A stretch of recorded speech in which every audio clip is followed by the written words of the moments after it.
Hello, hello, hello, hello. Good morning. Ayan, today's video ay masayang-masayang aking alaga, ang aking inakay dahil meron na siyang kulungan. O, diba? Meron siyang kulong at makakapagpahinga na siya ng maayos. At hindi pa na natin siya galing siya sa karton at ngayon meron na siyang cage. O, diba? May kulungan na siya. Pero as you can see, ay sad talaga siya dahil ang kanyang nanay ay naku, nagkaroon ng sugat, nakagat yata, pero ewan ko kung ano nangyari, pero syempre kawawa pa rin. Kaya naman sabi ko, ilipat mo na kita sa iyong inakay, o diba? Sama muna silang dalawa. Kasi naman, kinabukasan ng umaga, talagang tinignan ko, chinek-up ko sila sa taas. Ay, naku, nakita ko naman, kawawa naman talaga ang aking ibon, ang kanyang nanay.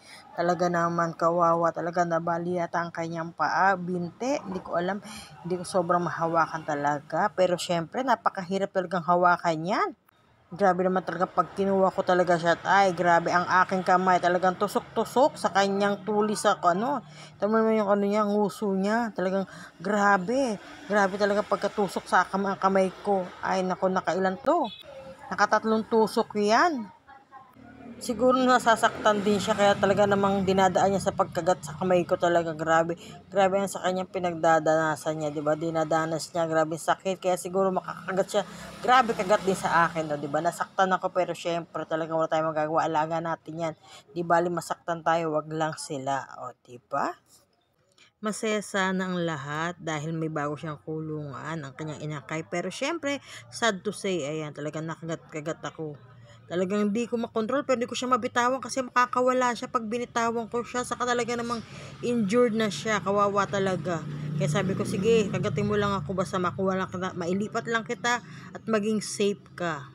At syempre, kahit alaga natin yan, talagang kakagatin tayo niya. Kasi hindi naman natin siya na-train. Hindi natin na siya na-train na talagang maging maamos sa'yo, o diba? Kaya talagang grabe sugat ko, kalmot ko, ewan ko ba sa mga kuko niya, sa nguso niya, yan talagang panlaban niya. Yan palang ginagamit niya pang third na pang paa niya. Parang pag tumutungtong siya or lumilipad siya ng pwesto, yun talaga pinatutukod niya, yung pinakanguso nila. Kaya naman sobrang tulis talaga niyan. Ayan na talaga panlaban nila. Saka ng kanilang kalaban kung may mga ano sila, ayun, panlalaban sa kanila yan, grabe.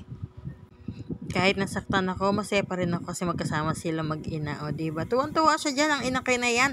Kasi nga talaga nakikipaglambingan pa siya sa kanyang nanay. Kumbaga na-excite siya. Pero ewan ko lang kung nagkakailanlan pa sila. Kung talagang sabi niya, anak ko to, yan, diba? Nilagyan ko muna mga ano, dahon-dahon yan.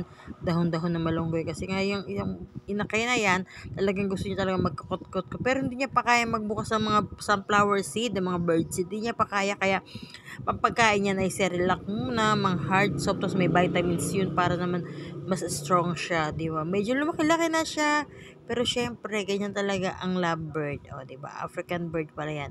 O, ang dumi na, di ba? Maya-maya ako lilinisin yan kasi nga nai-stress ang kanyang ina. Ay, naku, baka makagat. Hello, good morning. May kulungan na siya, o, di ba? Saan ka pa?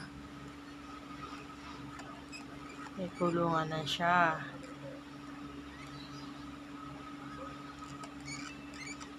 Kasi hindi natin pwede siya isama doon sa taas sa mga magulang niya. Kasi nga, hindi siya pinapakain eh. Na-try ko. So, mas maganda dito talaga siya. Hunted pa rin natin yan hanggang sa marunong na siyang kumain. Sa ngayon, hindi pa siya marunong kumain ng bird seed niya. Ayan.